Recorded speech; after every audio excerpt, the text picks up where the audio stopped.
AM to the AM. Y'all don't understand. Make me throw my hands in the air, air, air. Basketball fans, please welcome the starters for your Toronto Raptors!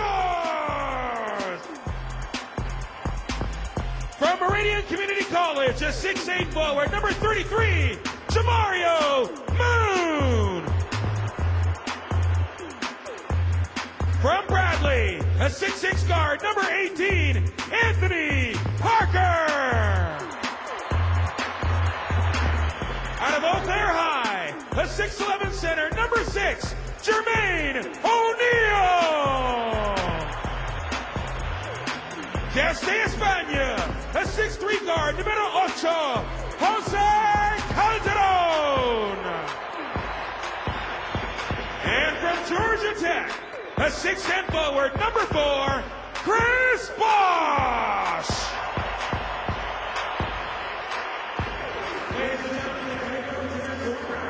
The Raptors are one of 3 undefeated teams in the Eastern Conference, 1 of 6 in the NBA. Along with the Detroit Pistons, it's a Mr. Sub starting lineups. Prince, Wallace, and Amir Johnson joins the starting 5 for Michael Curry and the Detroit Pistons. Moon, O'Neal, and Bosh, Eastern Conference Player of the Week in the NBA.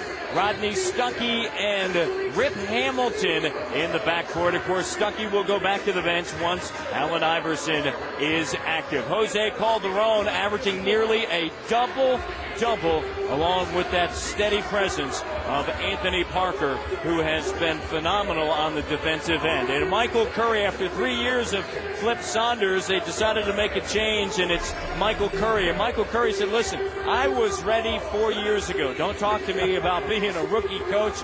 I've been ready. The former Raptor now in his first year as a head man in Detroit.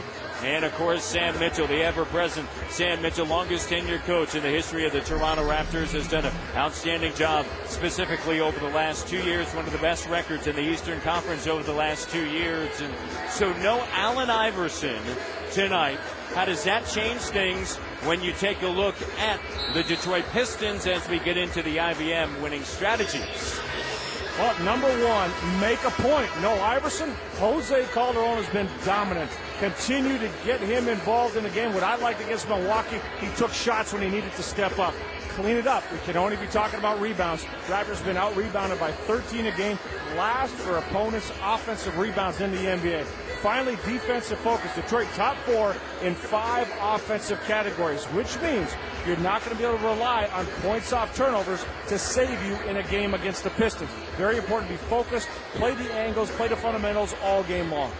Chris Bosh off to his best professional start. He has been tremendous. 26 points, 10 rebounds, almost 4 assists, 1 block, 41 minutes of action. The Raptors are 3-0, and one of the things that Jermaine O'Neal has provided, Leo, is just that interior toughness that was lacking when you talk to not only players, but fans, coaches, you, everyone. It's toughness from a physical point of view on the floor. Hitting people, a mentality. He brings that entire package to this ball club.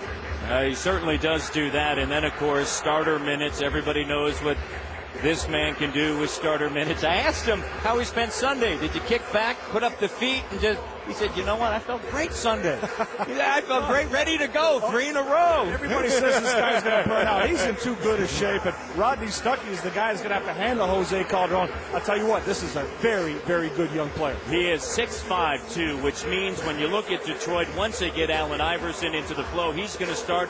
Rip plays off the ball, but you know what? It also allows flexibility with Michael Curry, because Curry could play Stuckey at the 1 and AI off of the ball. And don't forget, Rip can handle it as well. There have been times in the past where Rip will bring the ball up the floor. Our 3 officials tonight, Ken Maurer, the veteran, Matt Boland, and Joe Forte, a veteran crew here at the Air Canada Center, and the Toronto Raptors control the opening tip, looking to go 4-0 for the first time ever in franchise history. 1-0 here at home. Last Friday night in overtime, they took care of that mad scientist, Don Nelson.